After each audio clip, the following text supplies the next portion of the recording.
Hey, thank you so much for joining us. Real Talk on Real Estate, and small businesses around our communities really make a big difference in the everyday outcomes of people's lives. You might think that it's big corporations that make a difference, but in reality, it's the smaller people, the ones that are just running family businesses, just getting their start, overcoming challenges along the way. And that's what we're all about today. I'm with my co-host, Rachel.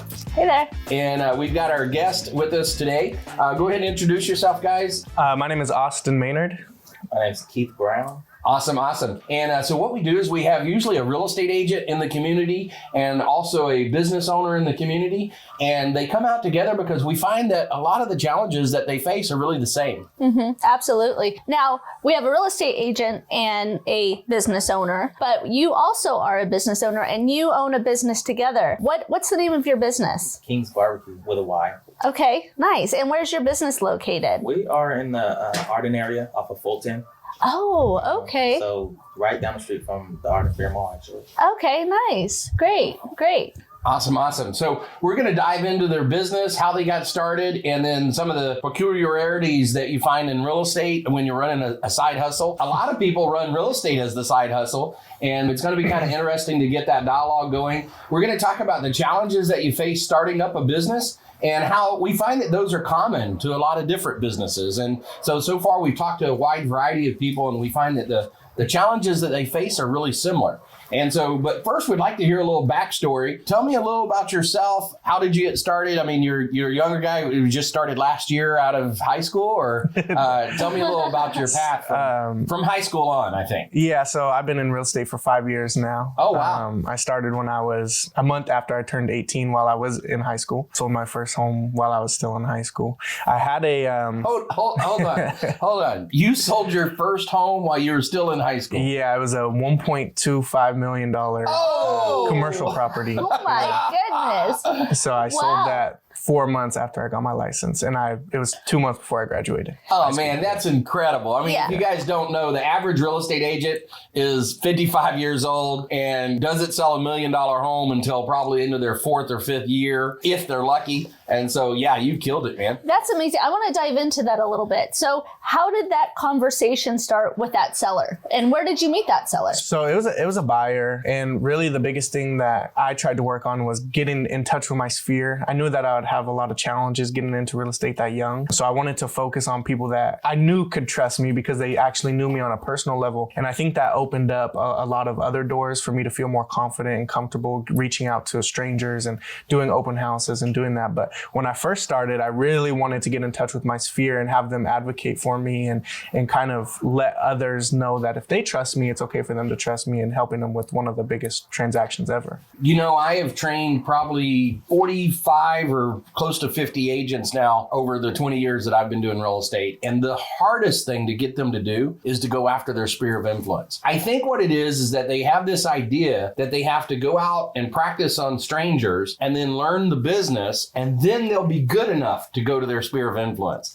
And that's so the opposite of the way it should be done. But it's so hard to overcome those because the ones you care about their opinion of you, like for me, if I don't know you, I might not care as much about the opinion. And I think a lot of people have that too. When you know them, that you care a lot more about their opinion. So you go to those people last, and those are your biggest advocates. They want to see you succeed. So we got surprised a little bit by that first day in high school. Yeah. So we don't want to interrupt your story. We want to hear your story. How did you go from there from high school? Yeah, so after high school, I had my real estate license. During high school, I still went to college. I went to Sac State for a business degree. My goal in that was to continue. I knew I wanted to do real estate full time. Once you get that first check, you're like, okay, I want to do this the rest of my life. Especially when it's over $1 million. That kind of set my mindset on I want to do real estate forever. But I still wanted to go to college to kind of build a network and meet people and just to kind of have that as not a backup, but just kind of to have that and to meet a whole bunch of different people and see who I can really surround myself with. So I went to college, I graduated college and continued to do real estate. During that time, I became a mentor for the Lion office in Natoma. So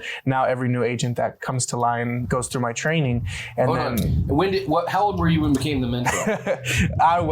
Lion made an exception for me, actually. I've been a mentor for 2.5 years. So I was 20 years old. So Wow. at 18, you make your first $1 million sale. At 20 years old, you become a mentor for all the newbies. Correct. Yeah. That's hilarious. Yeah. While at the same time, you're still going to Sac I was still going to Sac State. Right. Yes. And then at that time, I went to high school with him. He's been a great friend of mine for a long time. And he came up with this idea to open up a restaurant, a barbecue spot. And so he approached me. And then at the same time, I was doing all the real estate and going to school. He approached me with this idea. And that's how I got into King's Barbecue. First, I got into King's Barbecue as kind of an investor. And then as time went on, it kind of held a place in my heart, and I wanted to see it grow and continue. So I started doing more and more with King's Barbecue. And so I was kind of doing all that at the, that's awesome. same time. Well, that wasn't your heart. That was actually your stomach. Yeah. It's a little lower than the heart. So, Keith, when you seen Austin as an entrepreneur and business major, successful in his adventures, were you like, that guy's Midas, I need to partner up with him and see what we can do together? Or how did that work? Absolutely. Like you said, in high school, he actually closed his first deal. I was there, not when he closed it, but around when he did. And so I heard about it and he shared the information with me. So even from that moment, I've always had the entrepreneur mindset as well too, but seeing him grow and he was growing on another level, it pushed me. And he doesn't know, but he inspired me to be who I am, Yeah. So who rooted that entrepreneur spirit in you? Did you have a mentor or somebody that you feel, I think that Austin, clearly you saw what he was doing, but is there anybody in your life that you feel was a good picture of what an entrepreneur and business owner looks like? Absolutely not.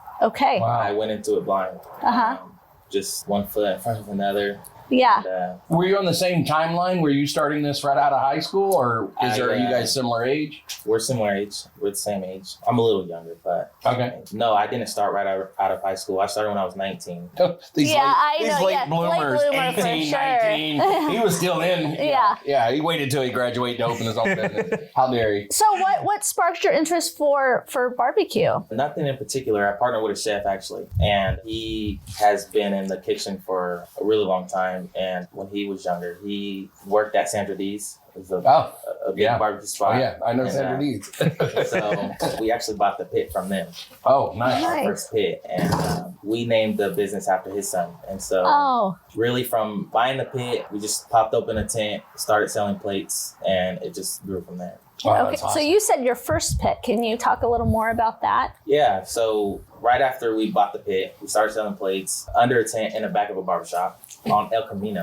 Okay. So right down the street from our restaurant now. A couple months later, that's when I reached out to Austin. And that's when Austin joined the team. And then we got a food trailer. So we were a little mobile with the food. And then a couple months after that, we actually got the opportunity to look at a restaurant space. And that's how we landed the restaurant space. All right. So great, guys, for sharing that. I want to go back. We kind of skipped over a little of your backstory, but I think we got it. You went to high school, got out of high school, and looked around to see what you could do and landed on barbecue. Is there something that we missed in that? Yeah. I was working fast food and COVID hit. And so I quit that job. And then in between that, I wasn't quite old enough to open up, but I looked into teeth whitening, owning my own teeth whitening business. And I actually opened that up as soon as I turned 18. So right after that, I was doing that for maybe 9 months, and then COVID hit. And so, COVID with the whole mouth germ, it just didn't work out. Nobody was really interested in whitening their teeth at that time. They wanted to eat is what they wanted, those restaurants.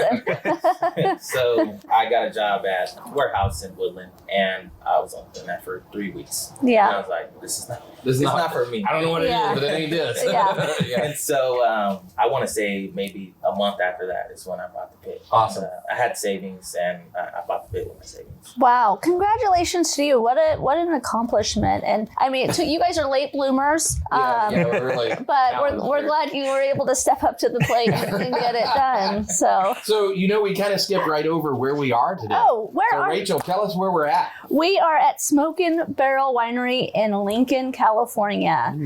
And this winery is absolutely amazing. It's such a beautiful place, and it's a newer winery to the area, and it has grown and expanded really fast. And so I think that probably the majority of our audience is familiar with Smokin' Barrel, but if you are not, now's the time. absolutely. So, and to that, cheers. To that, cheers. Cheers. Thank you for having us on here. We appreciate it. What are we drinking, Barry? Well, I could tell you, but hey, Mitch, do you think I could get you to tell us a little about the wine? Come on over. We've got the owner right here, and so we'd love to have him just tell us a little bit about what we're drinking today. To me, it's a white wine. You are right. It is a white wine. This is our Chardonnay, 2021 Chardonnay. It is not your traditional California Chardonnay. It is all stainless steel, no oak, so a little lighter, crisper, cleaner. It does have secondary fermentation on it, so you will still get a nice round mouthfeel with it. Nice. Thank you. I like it. It's really smooth. Yeah, it is really smooth. Yeah. It's really tasty. Well, thank you for having us out today. We really appreciate it. We're going to catch you in the next episode. So next week, if you want to hear more about this new winery that's right here in Placer County, as you've noticed, if you've been watching our show, we're hitting wineries in Placer County, or at least most of them. Most of them, in Placer County. And so we just think that our community, not that Sacramento is bad, but we do think we're better than Sacramento, right? So I haven't noticed is there a Sacramento wine trail? I don't remember I don't know, but what I do know is that we don't have a King's Barbecue here in Placer. That is true. That is true. Just just Yeah. dropping that little. Well, we have a food truck now. We might have to bring it up here for you every once in a while. Actually, a lot of the wineries need the food trucks. Absolutely. What we're finding is we didn't really know this when we started our endeavor to we spent a lot of time researching what we were going to do, right? Yeah. No, we didn't. We just jumped right in, and we found out that a lot of places don't serve food, and so we're like, hey, this is a lunch, and so we have to bring in food. Yeah. So the food trucks are great ideas. I think that's a good mix. So let me jump back into what we're here for and to talk about. I think that both of you brought out some things as I heard you talk, and I was just like, wow, click on that.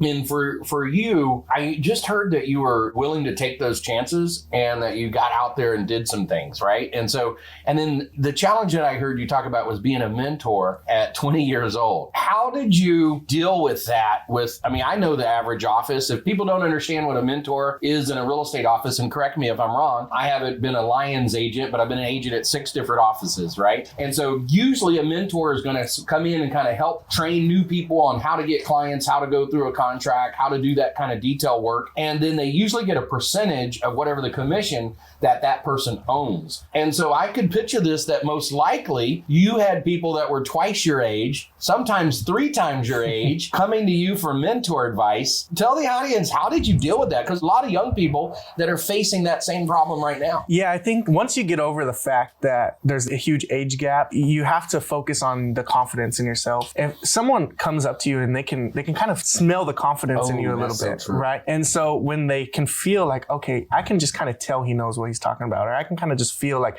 I should listen to him, right? And you start speaking, you start dropping things on them that they didn't know, or that's valuable information, and you're providing all this value to them. They kind of forget about how old you are, or what you look like, or whatever the case is, because you're helping them, you're providing all this value to them. And so one thing that I focused on that helped me in my real estate career when I'm still young, but when I first started, was how do I overcome the fact that, you have to think of why should they use you? Like what value are you providing? Why should they use me and not you or someone else? Or what are you going to do different? And I sat there and I was in my office and I'm working every day, 12, 15 hours a day. And I came up with... Hold on. Let me stop you there. The average real estate agent may or may not put in 12 hours a day. What do you think? Oh, definitely not. Definitely not. Without a question, definitely not, right? And that's why the difference in real estate agents is so big, right? And that's why, 20% of the realtors do 80% of the business and 80% of the realtors do 20% of the business? In my experience, it's actually closer to 70-30. Yeah. And I don't think that anybody cares. But the reason for that is because real estate is such a relationship base. And so a lot of people have, it's not quite the Pareto principle, but I've literally ran the numbers in this community and it's 70-30. Yeah. I mean, 30% of the agents are doing 70% of the business. Right. Back when we had the bank foreclosures and stuff, it was even tighter because you had guys like Tom Daves doing 800 transactions, because he had the Blackstone account, but you're right. Man. Yeah. So most agents don't put in a full day's work. And once you realize that and you're putting in a full day's work and you actually commit to doing real estate full time, and that's full time is a key word there, because if you do it part time or you have a job, my biggest thing when I'm teaching is, you have a full job 9 to 5. What if someone wants to see a home? Or you have to really commit yourself to selling real estate and be able to put in the time and the effort to build your own business. You don't go open a barbecue business and say, I'm only going to work 2 hours a day, right? It's the same thing. It's the same concept of of you're building your own business from scratch. But as a realtor, as you guys know, you're the assistant at first, you're the CEO, you're the actual owner, you're the CFO, you're everything. You're every position, right? Marketing, creative, everyone, right? So you have to put in way more time because you're everyone at first until you are successful enough to hire people. Well, see, the funny thing is about real estate is that the public doesn't really see that, and they don't really get that option, right? So from the outside, all they see is, well, both agents have a shiny car, both agents have a brand name, both agents have business cards, but they don't realize that one agent's working 18 hours or 12 hours a day, and the other agent's only doing work when they have a deal. So this agent's only doing 3 transactions a year. This one's doing 30 transactions a year. What do you think is going to be better for your money? It's this guy that's got all kinds of experience, right? And the weird business is that you can't see that from the outside. You know, you go to a restaurant, you can see how many people are lined out the door.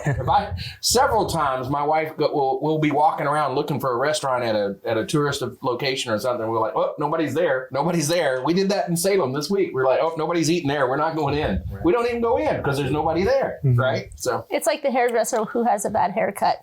You usually don't want to go to them. Yeah. Well, when I was listening to your story, Keith, I heard you talk about you were in this location with a food truck. With a tent. And then you stayed in the same area doing similar things with a trailer. And then you stayed there in the same area with your restaurant. And I've been to your restaurant, and it's a good restaurant. It's got a nice little feel to it. And you come in there, you know what you're going to get when you come in. You can tell from the outside. So you've got this customer base. And I really like the fact that you recognize that you had a customer base there, and you didn't want to necessarily go, somewhere completely different. Like you could have got a place in Placer County and started, but you'd lose all that customer base. So I really like that you grew that. He farmed that area, right? Yeah, he farmed that area. Yeah. What was your challenge? What gave you the confidence? Was it just about the numbers? You had enough money to take those steps as you went up, or did you see it as an investment? What gave you that confidence to step from the plates, as you call it? And a lot of people don't even know what that is, but explain what a plate is. And then as you stepped up from just doing plates under a tent into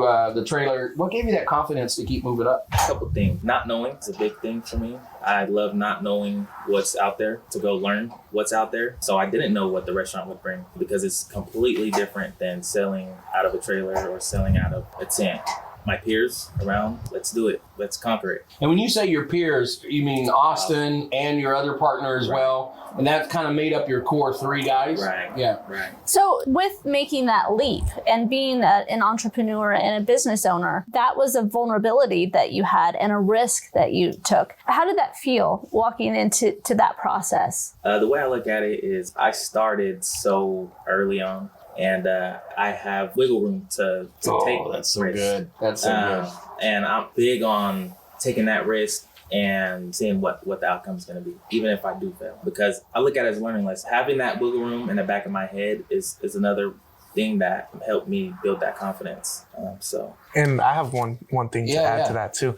So we have a good community of people we know that own food trucks and own restaurants, and just being in the industry, you meet a lot of people. But for him and for myself, we started a tent, and then from the tent to the restaurant in 2 years. Yeah. And that's very fast. Yeah. And a lot of people that have been in a food truck for 5-10 years come to us and say, well, how did you do it that fast? They might have even been busier than we were. But the one thing that I think that we did was we weren't scared to just do it. And I think in real estate and in this restaurant, it's just being action oriented and just taking, you have an opportunity. And if you don't take it, you're never going to know, right? You might fail, and that's fine.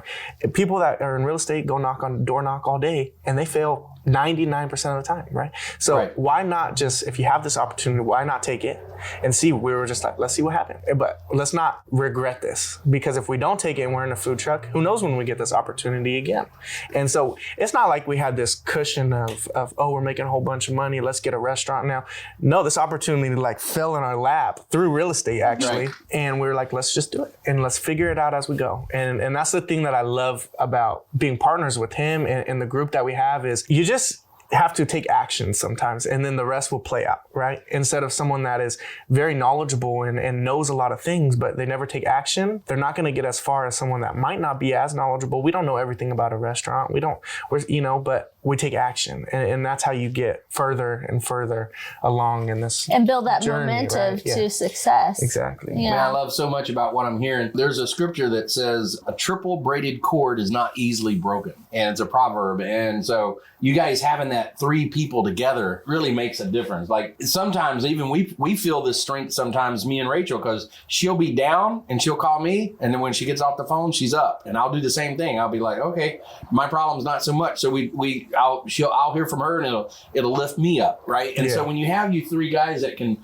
really just push each other, yeah, that's awesome. And you know, I know you know this from Brent, but he says proximity is power. Proximity is power. Proximity is power. And the thing that definitely I know you guys have too, and that we have, is when you see someone working so hard, whether he sees me working hard or I see him working hard, it only makes you want to work harder, right? It only makes you want to. It kind of feels you like, well, if he's working hard, I'm not gonna not work hard. If he's doing this, I'm not gonna not do this, right? And so you have this people around you that work hard too, and it pushes you because you don't want to not only do you not want to let them down, but it's also pushing you to be better and to feel you. You know, if you're around people that are successful, you're most likely going to be successful, right? And I think that falls down to like your tribe and your support system. And that is contagious. When you're around successful people, you set yourself up for success because you're watching them, you're learning, and you are inspired by that tribe that you're surrounded around. You know, I think the one thing though that some people, let me ask you this,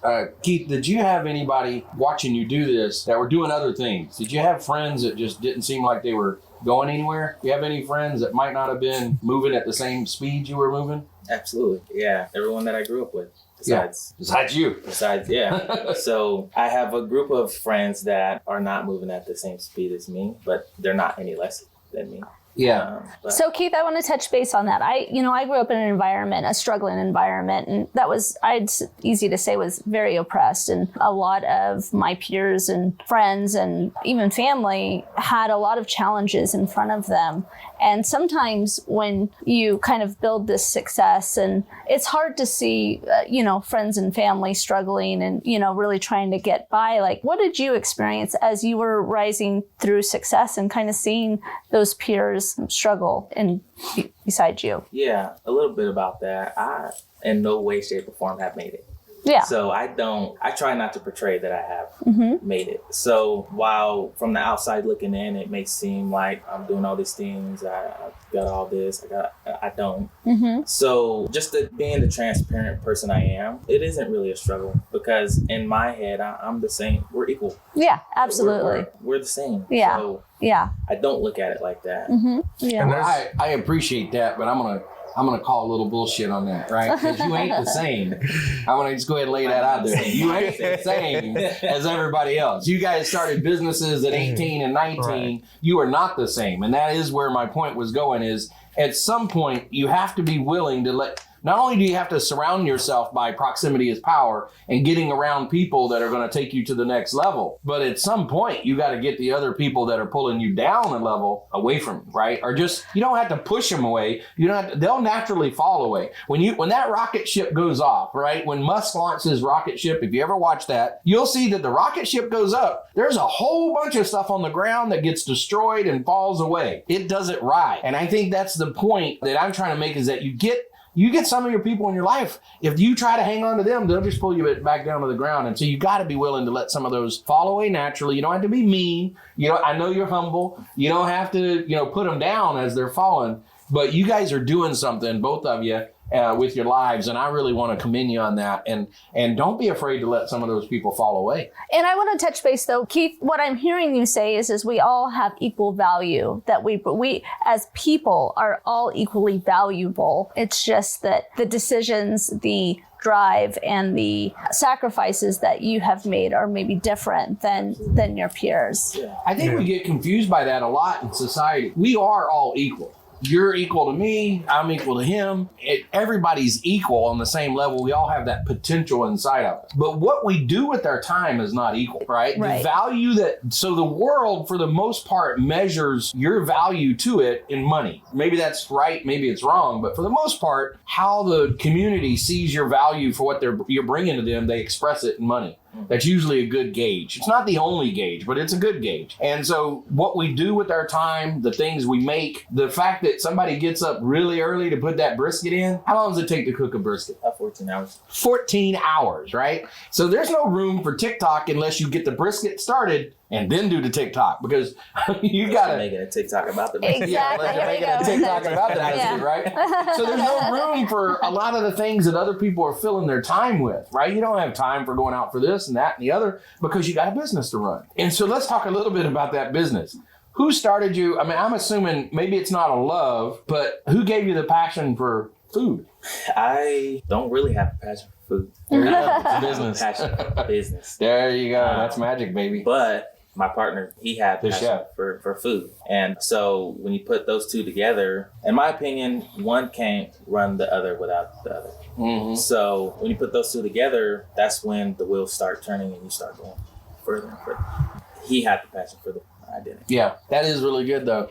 How many people know a restaurant that the chef was great? Best food in the world. They go out of business in a year. Yeah. You know, you go there for the first time, food's great. It's awesome. But they can't control their costs. They can't control the variables. They can't keep their staff around. They've got all these things that cause them to go out of business. And you're right. Again, it goes back to that triple braided cord. When you have all the pieces, you can put it together. And it's very hard to find all the pieces in one guy. Yeah, and that's why we always say we all have a place. We all know our role. And if we play it correctly, there's no reason why we shouldn't, right? Yeah. So Keith, what's your favorite thing on your menu? I enjoy our potato. It's our specialty. That's a loaded baked potato with butter, salt, pepper, cheese, sour cream, your choice of meat, barbecue sauce, green onions on top. I would have liked to have that potato today. Good choice of meat. Yes, yes. And Austin, what's your favorite thing on the menu? My favorite thing is either going to be that or the sandwich. The sandwich special. You can come from 11 to 3, Monday through Friday, and you get your choice of sandwich with any meat on there and your side of choice and a drink. And our sandwiches are very good. What's the sandwich run? So for that special, it's $18.99. You can put any meat on there, any side, and it comes with a drink. So it's a good All right, deal. so I'm coming in. I'm going to get a rack of rib sandwich. That might be an upcharge if you get a whole rack. Rib sandwich. I'm going to do all right. So now, does your business? Do you guys do catering? Absolutely. So how did that evolve into having a brick and mortar into catering? Yeah, it was a little tough at first just because there's a lot of components that go into catering. I've never catered before, so knowing what to charge, knowing what work goes into catering, what you have to buy, all these things that go into it. So it was a little challenge at first, but as soon as we got into the restaurant, caterings after caterings after catering after catering. Nice. So you kind of just get the experience quick. Yeah. So caterings are a lot different than running a restaurant. Mm-hmm. Honestly, it could be its own separate thing. Which a lot of people do is they either have a catering business, right? Or a restaurant. Usually they don't do both, right? You right? guys doing all of Yeah. it. It is so much. Yeah. And then we have the truck on top of that. Yeah. So yeah, we're trying to expand. So how about your real estate business now? Are you mostly a silent partner in this business? Are you day-to-day in the barbecue business? How about your real estate business now? I'm everywhere. I'm everywhere, man. I'm more into King's Barbecue than I thought I was going to be. But I like I said, I love it. It holds a little piece of my heart for sure. So I have kind of a strict of what I do, and this is when I do it. That way I can still run my real estate business. So Right. I work certain time, I do certain things at King's, and that's kind of what's expected from me. And then, if we're doing a big, huge event, I'm always there. He needs something, I'm still there, right? And I make it happen. But that's kind of how I balance the two, is that way I can know my schedule. So and live in your calendar. Yeah, you have to. You have to live in your calendar, right? Because especially when you're juggling a few different things, that way I don't ever promise something that I can't deliver to him and to my real estate, to myself, to my real estate business. So that way the expectations are always there for myself and my business, for King's, for him, and for my clients, right? They can know what to expect from me. And I think having an expectation is a big part of how it moves as smoothly as possible. Right. Yeah, I think a lot of agents think that being your own boss is about doing whatever you want, whenever you want. But it's not. It's being your own boss means that you get to fill out your calendar, but you still have to live by your calendar, right? You still have to have enough hours in there and live by that calendar. And I think that we're in positions of service, right? We've had that discussion previously, but as a business owner and a real estate agent, like that's the one thing that we have in common is that we are all in a position of service. And so when you're in a position of service, you have to be intentional in what you're going to structure your day and what that's going to look like in order to serve your client and what their needs are. Because a lot of times, you know, as an entrepreneur, it's sacrifice and what works best for our clients. Yeah. Right.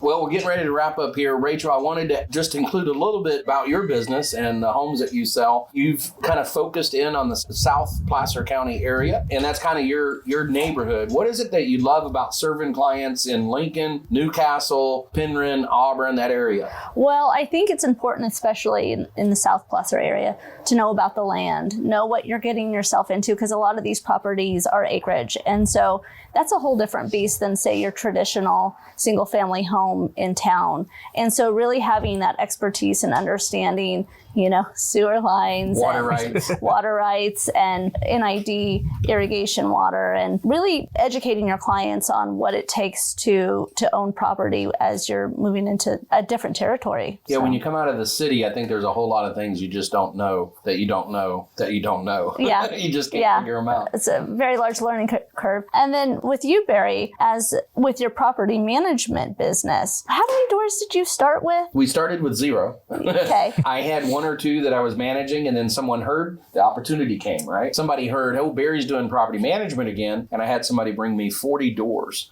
at the same time. That's so right. I'm like, okay, this is a business now. Yeah. And we went after it. And How many doors do you have today? 161. Woo! Yeah, we just made Sacramento Business Journal number 25. It only goes to 25. Number 25 That's multifamily. excellent. That And is wonderful. You got FPI at the top with 22,000 doors, and then you got Barry Expert Property Management at the bottom with 35. So, that's wonderful, Barry. It is. It has been fun. Yeah. And property management is something that kind of is very, very hard, that gets overseen a lot. So if you're doing property management, that's great. And to run a tight ship, Yeah. I mean, that takes a real special skill. And Definitely. especially with, you know, homeowners to trust that business with you, you have to have that experience, and you also have to have that grace and assertiveness. So it's a good balance. That is a good balance, grace and assertiveness. You know, it is a lot of the things you guys are talking about, though. Having good people around you. I have a mentor that runs a business that has 1,000 doors, right? And so I was just on the phone with him yesterday saying, hey, Chris, you know, he's down at Rent Pros, give a shout out to them. But hey, Chris, you know, what do I do about this? Or what's this? And, you know, some of those things you get a quick answer on, and you can provide that to your client with confidence. And sure enough, he had an answer that me and my client didn't think of, right? And so when you've got that experience, it really helps to get around it. Well, thank you guys very much for coming out. And as always, if you want to hear more about your local community, the businesses that are in your local community, you can follow and subscribe down below. We're on just about every channel, I think. I don't even know all the channels that we're on, but we're on Instagram and YouTube and podcasts and all the everything fun else. stuff. We've got a great team pushing that out. And we were going to connect up with you guys. We'll have information for your restaurant. And what you didn't talk about at the restaurant, which I think really gets overlooked, is the banana pudding. But we'll let that go, because you can get that some places, not everywhere. But that peach cobbler, with a dash of ice cream, it's the perfect amount of peach cobbler and the great vanilla ice cream. And I'm a fan. Well, thank you. We appreciate your support. Thank you. Thanks for having us. Yeah. Thank you. Yeah.